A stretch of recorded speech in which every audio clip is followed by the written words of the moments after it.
બનાવ બનેલ છે અને એ બાબતે આજરોજ જે 2.5 મહિનાની જે બાળકી હતી તેનો જે જગ્યાએ મૃતદેહ દફન કરેલો હતો તે જગ્યાએ એક્ઝિક્યુટિવ મેજિસ્ટ્રેટ તેમજ એફએસએલની હાજરીમાં તેને બહાર કાઢી અને સિવિલ હોસ્પિટલ લઈ જઈને જે પીએમ કરાવવાની છે એ પ્રક્રિયા ચાલુમાં છે, જેથી મૃત્યુનું ચોક્કસ કારણ જાણી શકાય. સાહેબ, આ કેસમાં હાલ પ્રાથમિક તપાસ હાથ ધરી હતી અને બાળકીને મૃતદેહ બહાર કાઢવું પડ્યું. શું આખા તપાસના મુદ્દા સામે આવ્યા છે?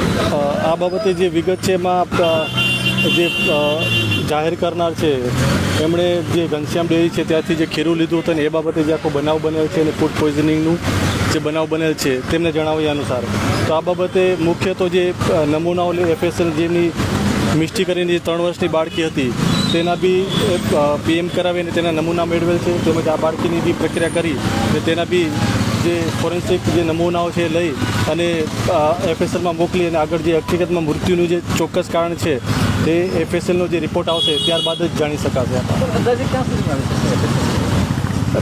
અંદાજે 15-20 દિવસ બી લાગી શકે છે, પણ જેટલું બને એટલી જલ્દી અમે પ્રક્રિયા કરાવવાની પ્રોસેસ કરીએ છીએ. આમાં વધુ વિડીયો અને સમાચાર જોવા માટે ફોલો કરો સંયમ ન્યૂઝ.